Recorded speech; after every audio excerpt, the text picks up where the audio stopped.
the top, well, first I want to tell you a story, a funny thing that happened yesterday. As soon as our class was over yesterday, because I was teaching about apples, I decided to go downstairs and eat a pink lady apple that I had and on my counter. And I got to the middle of it, and look what was inside. So do you remember the photo that I showed you yesterday, and nobody had ever seen this inside their apple? Well, I think you should eat more apples, because I bet you would find these sprouted seeds on the inside already. So I thought that was super cool, and I decided to take these 4 little seeds that I found that are already sprouting inside my apple, and I decided to do this really easy activity that I think I told you about. I told you that you could do, and I put a link to it on my website. Very, very easy. You just take these apple seeds and you put them on a wet paper towel, or you wet a paper towel, you wrap them inside the paper towel, and then you put them in a bag, which looks like this. And I put it on my kitchen counter, or my kitchen windowsill. So the apple seeds are in there. The paper towel is wet, it's moist. The seeds are in there, continuing to get enough moisture. They're getting a little bit of sunlight in the windowsill, and hopefully they will keep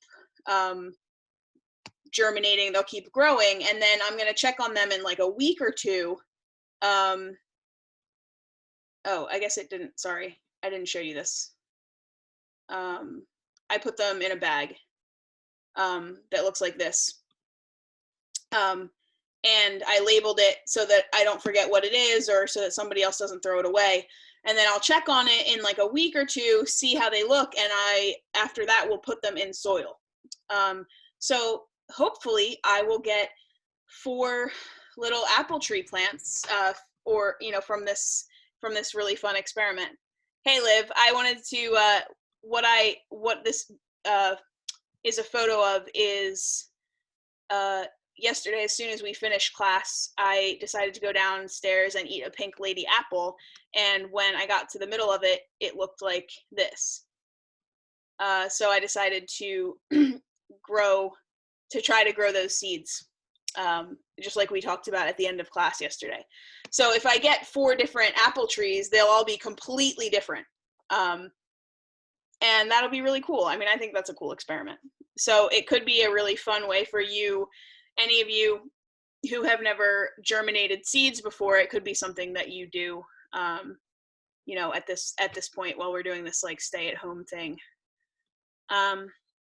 So I'm gonna keep doing our apple thing. Since there's only a few of you today, I think I'm gonna stick a little bit to, there's like a couple of big concepts that I thought that we could talk about. And one is like the eating side of things and like the nutritional side of apples. And then the other is like how to grow them. So I can do one today and I can do one on Monday. Do you want to tell me which you would rather do? I'll just do like, oh, there's Elliot. So thumbs up if you would rather do the like nutritional and like medicinal benefits. Thumbs up if you, oh, I can't see Baron. So maybe Baron, tell me if you would rather do the nutritional benefits or the growing, how to grow them today.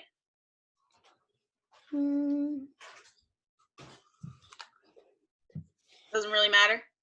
Yeah, it doesn't really matter. We'll do both. So how about you, Liv?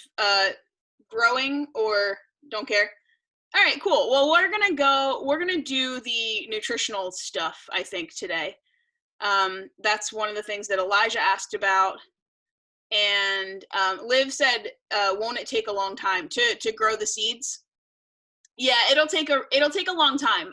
They'll start growing pretty quickly, but to get an actual full tree will take many years.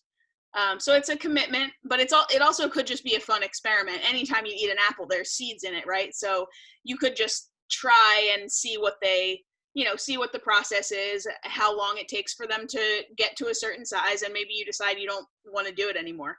But it could just be a fun experiment to try. Other things that are way faster are, your annuals, like you could try bean seeds or kale seeds or radish seeds or something like that. But if you're eating apples all the time, you might as well just try with some of the seeds you always get. So I found some good infographics of the nutritional benefits, and I wanted to share a couple of websites with you. So one of the things, like someone asked, like how many kinds of apples are there? And I think there's like a crazy, yesterday I read, and now I can't remember, I think it's something like 7,000 or more different varieties of domestic apples that that are known, that have like actual names. Of course, in our grocery stores, we usually don't see more than like maybe 3 different kinds, or in some like fancier places, maybe up to like 15 different kinds. But we usually don't see many more than that. But there's this cool website that I used to use a lot when I was planting orchards, that I'll show you. And it's called orangepippin.com. Orange pippin is actually the name of an old variety of apple that's really, really delicious. We don't see it that often because I think it has a lot of trouble with modern pests and diseases, but that's where the name comes from. So this website you have the ability to search for different varieties of apples and peaches and plums and cherries as well.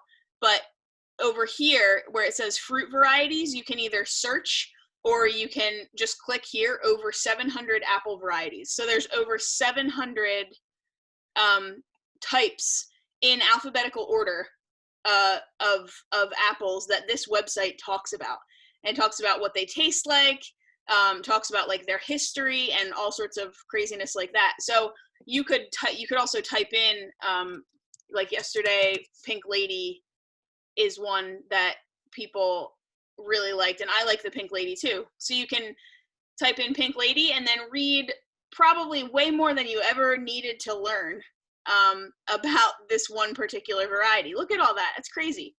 So you can read about Pink Lady. You could also just like dive in and pick a couple random varieties. So, and then up here it shows you what's before and after it. So this one here is Pine Golden Pippin. And this has almost no information other than a photo. But there's all sorts of stuff. You can probably even like help them to like add, if you were an Apple researcher, you could probably help to write articles for them, that sort of thing. So I just think that this is a cool website, something you could get nerdy about if you want to. Let's see, I'm going to pull up some photos.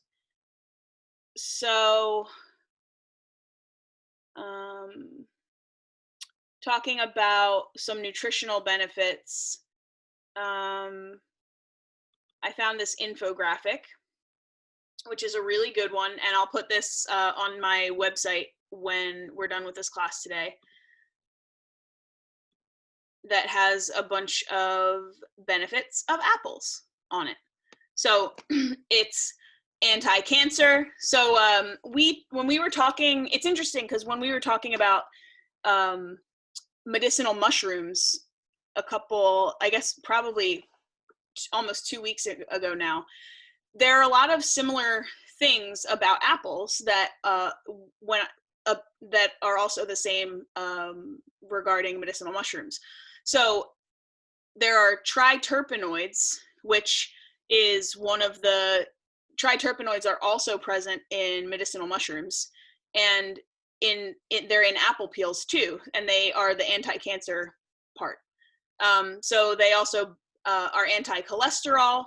So dried apples, if you put apples on low heat in an oven or in a dehydrator, apparently they have anti-inflammatory and anti-cholesterol properties.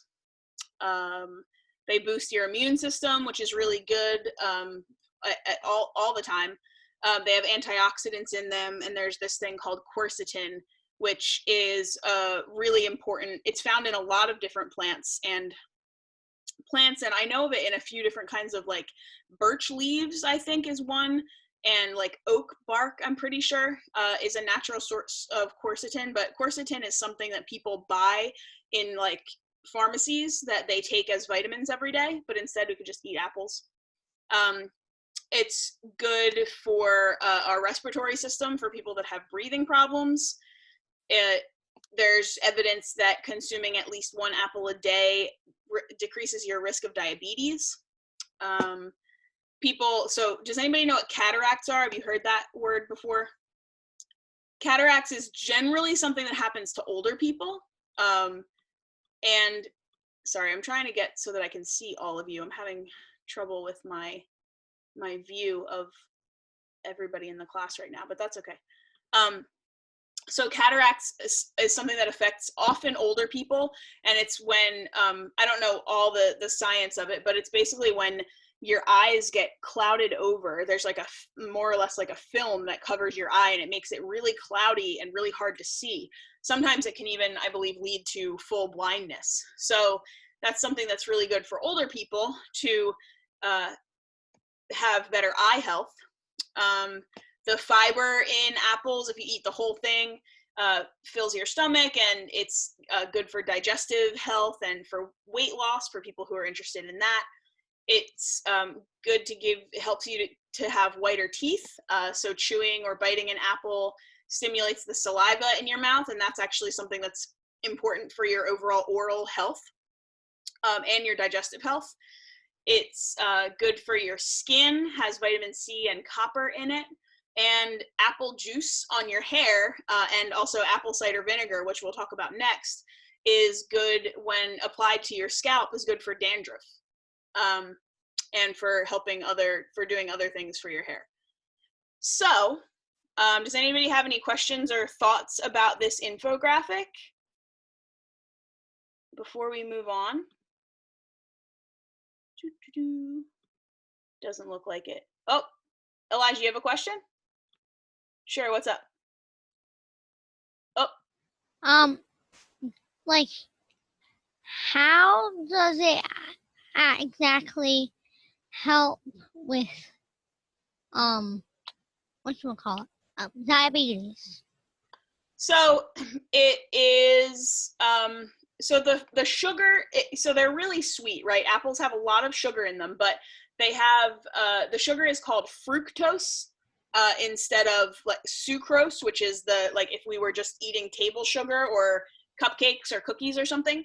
So the sugar is different and it's better for our bodies. It's digested and used by our bodies better and in like kind of a more healthy way. And the fiber in it is also really helpful to assist with our digestion and the way that our blood sugar rises and falls. Trying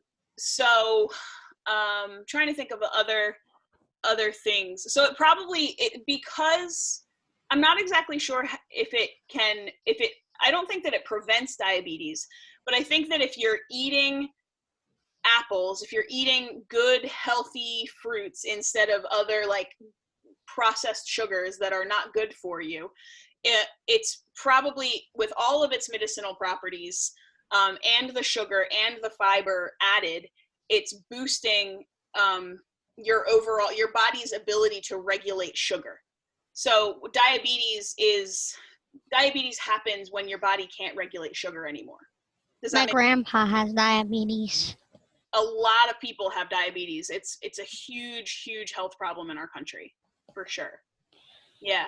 So it could, you know, eating more healthy fruits and vegetables instead of processed sugar and processed foods is always a good idea. Always, no matter how healthy or unhealthy you are. Yeah. Baron, you have a question? It's not really a question, but I just ate an apple and found a seed that was growing. Yay!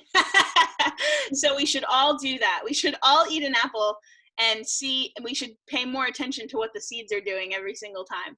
I think that's it's a fun experiment. I hope that you can grow it, or at least watch it grow for a little while, even if you don't want to grow it into a full-size tree. That's cool. So the next thing I want to pull up is so do any of you guys use apple cider vinegar, or do your parents use apple cider vinegar and cook with it and stuff? Does anybody want to tell me about their experience with apple cider vinegar? All right, Elijah, you first. We use it in, if we don't have like the oil, we use apple cider vinegar instead. In cooking? Yeah, like when we bake. Oh yeah, okay. We didn't have olive oil the other day, so we used apple cider vinegar because we were making I forget what they're called. And that you put them in your hot chocolate. Marshmallows? No. I don't know. It's like a stick and it's hard. Like a cookie. Oh, okay. It's like some sort of you were baking cookies. Not exactly cookies. There's a certain name. Some sort of biscuits or something. Interesting. That's cool. So apple cider vinegar can be used in baking.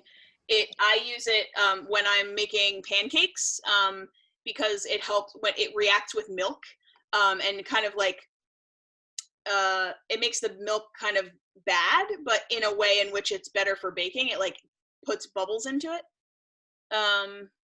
makes them fluffier. Does anybody else have apple cider vinegar information for me? Liv, let's see if we can hear you. Nope. Oh, there you go. Oh, we got it? Gotcha. Okay, cool. So I think that we might use apple cider vinegar to clean our bathroom with like baking soda.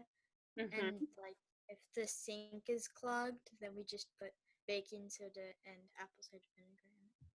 So do you remember from our lesson about acidic soil? Do you remember us talking about that, baking soda and vinegar? Mm-hmm. Yeah, cool. So that's exactly, it's like it makes this crazy reaction. There's a whole bunch of like gas that's created and it pushes, that's the sort of thing that will like, if you have a clogged drain, it'll like push the stuff in and out of your drain and help everything to get moving again.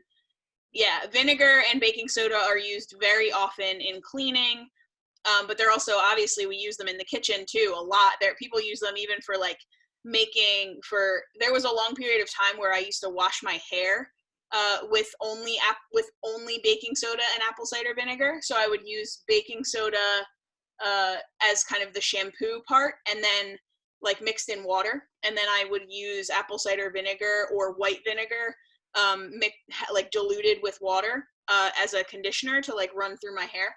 I did that for a long time and it worked really well. Anything else? I thought that the dandruff thing was interesting. Yeah, with like apple juice or apple cider vinegar. Yeah, it's good for your scalp. All of my family has dandruff, so that would be nice. Yeah, give it a shot. You could do like a rinse, or look it up. Like a hair rinse. It's a good idea. Okay. Elliot, I think you had your hand up.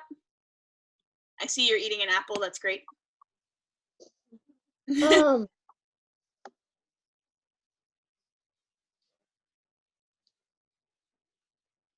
Were you making candy canes? Oh, Elijah, were you making candy canes? It was some sort of cookie-like thing, wasn't it? Oh.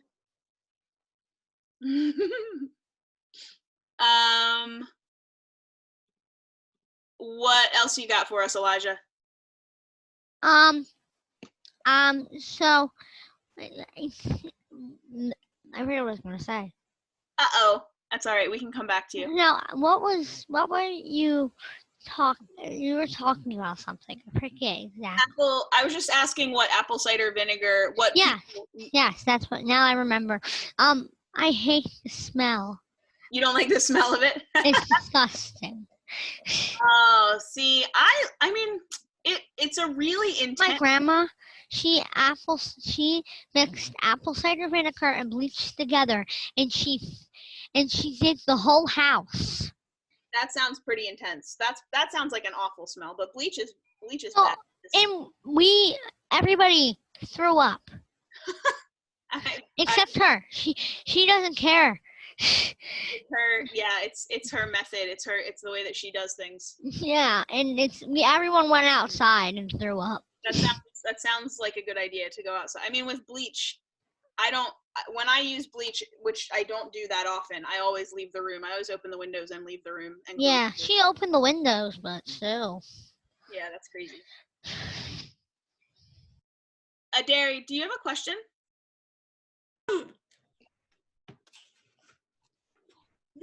Were you there when everyone threw up?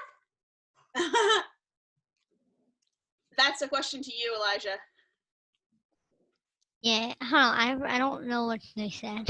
Oh, Adair said, were you there when everyone threw up? Yeah, I was one of the people who threw up too.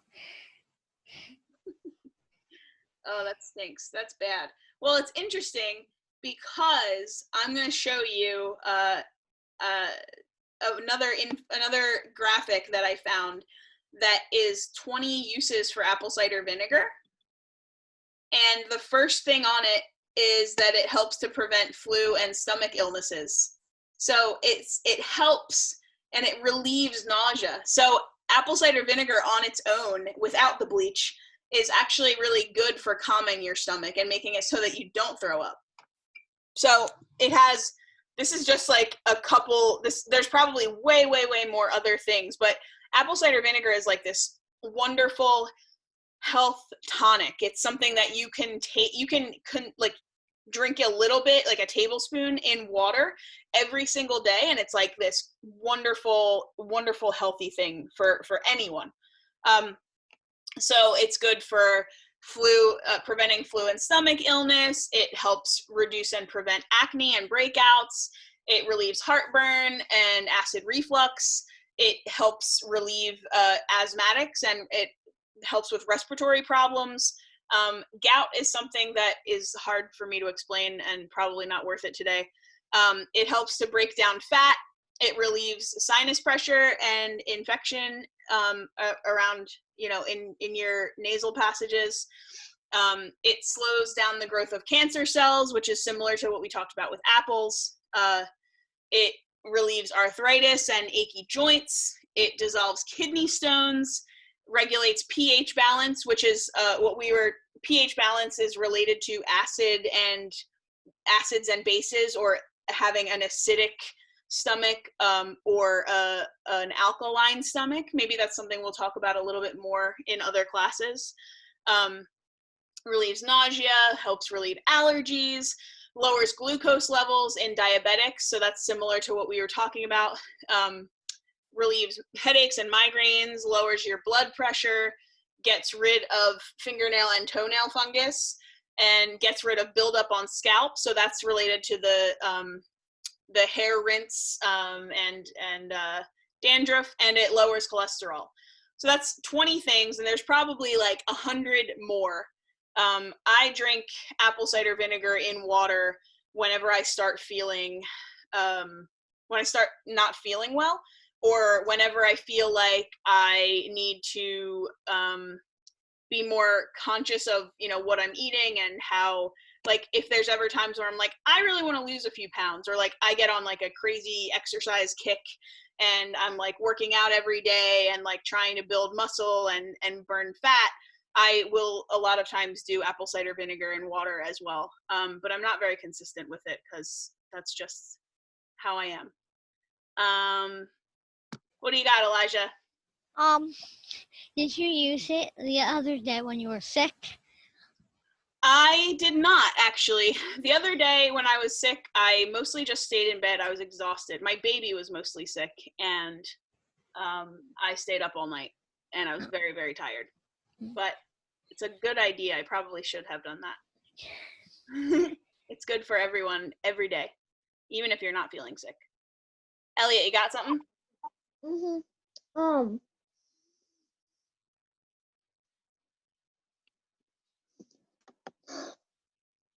I forget what I was gonna say. All right, come back in or put it in the chat if you remember.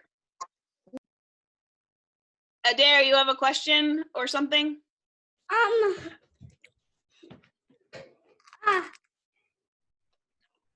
I think I said the same thing as Elijah did. Oh, it's something that Elijah said? Do you have your hand up, Elijah, or was that from before? Okay. So the next thing I want to talk about, we have like about 8 minutes left, and Liv, did that answer your question? Can apples help with headaches? Yeah, so apple cider vinegar I think is good for migraines and headaches. And the next thing I want to show you is a website. Well, I'm not going to show you the whole website because it's going to be really slow. But I'm going to put this on my website. I'll link to it. It's actually really easy and it's very simple and really cost effective to make your own apple cider vinegar. So if you eat a lot of apples, or if you use apples to make applesauce, or you cut apples before you eat them and you like save the core, you can actually make apple cider vinegar on your own by just using apple scraps. So any of the like peels or cores or anything like that you don't eat, you can save and maybe put in the refrigerator or in the freezer until you have a bunch of them. And you can put them in a clean glass jar with a cloth over top, or like maybe a coffee filter and a rubber band, and you let it sit in like it's basically you're fermenting, like if you're making kombucha or something like that. So you would use these scraps and water and a little bit of raw honey, or if you have apple cider vinegar already, a lot of times apple cider vinegar jars say with the mother on them, and the mother is like it also referred to as a culture. That's the beneficial bacteria that helps to create that eats the sugar that helps to create the vinegar. So you can either use a little bit of apple cider vinegar that already has the mother as a starter, or you can use raw honey. And it takes like 3 to 4 weeks, and you just like shake it every couple days to make sure that the water is completely covering all of the apple scraps. And that's a way that you can make your own vinegar. So you obviously eventually will save the water part and get rid of the apple scraps and just compost those. But that's a really cool, pretty easy activity for you to do at home, in addition to like all the zillions of apple recipes that exist out there, mostly that are like, sweet, yummy, sweet things. But something that I really love doing is just baking apples. It's like really healthy for you, and all you have to do is just like slice up the apples and put them in the oven with a bunch of cinnamon on them, and it just makes them, it's kind of like having an apple pie, only without all the crazy extra sugar and stuff. And that's a nice dessert that you could have. It's really, really yummy and really healthy for you. Let's see if there's anything else I should get into today. I think I might end us a little bit short, because all the other stuff that I have is mostly related to growing apples, growing apple trees. And I know that Jaden was really interested in a lot of that stuff. He asked a bunch of questions about taking care of apple trees, and he's not in this class today. So I guess I can end with one more kind of like it's kind of a reminder. Does anybody remember when we talked about the dirty dozen? Oh yeah, look at that apple seed. Awesome. What's up, Elijah? Something's confusing me. We have extra time. We have a little bit of time. We have a little extra. Yeah, usually we end and I'm like cutting it off and it's what? At 2:40, it's 40 normally, but now we have 7 minutes left, and it's only. You're right. It's being a little weird. I wonder if it's giving us a little extra time, or if it's going to cut us off at 40 minutes anyway. You're right. We'll see. Well, we'll get into this like recap that I've already brought up in a previous when we talked about strawberries. Do you remember when I talked about the dirty dozen? So I'm going to bring up this new graphic that also just kind of as a reminder. So this shows the dirty dozen and the clean 15. So apples are definitely on the dirty dozen. Apples are really hard to grow. They're really hard to grow organically, and we'll get into that on Monday. So most of the time, if you're buying apples that aren't organic apples, they've usually been covered in all sorts of pesticides and fungicides throughout their growing cycle. So it's important that if you can't buy organic apples, that you wash apples when you get them home, and get any of that pesticide off. So the other side of this that I didn't show you last time is the clean 15 is 15 species of 15 types of produce that are generally considered okay to buy non-organic. So that's also good to know, because a lot of times organic foods are a lot more expensive or they're harder to find. So just wanted to share that with you today, reminding you about that apples aren't necessarily that great to buy regular, and to make sure you wash them, because I know I love apples. I generally eat an apple a day if possible, and I don't always buy them organically, but I do make sure that I at least rinse them off or wash them off. Anybody have any more questions before we end for the day? On Monday we'll do apples again, but we're going to talk about growing them, and it'll be like a larger concept. We're going to talk about a bunch of ways that you can apply growing apples to growing a whole bunch of different fruit trees. So it'll be a good lesson. Liv, you still have a question?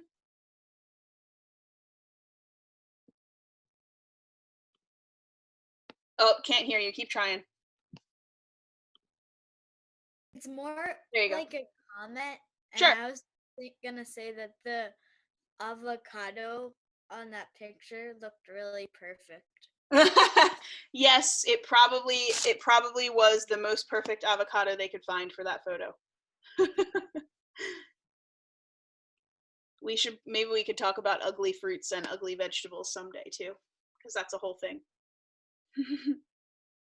Everybody's good out there? I think we're gonna get cut off pretty soon. So I'll see you Monday. We'll talk about apples again. Thank you. You're all awesome. Have a great weekend. Bye. Bye. Bye.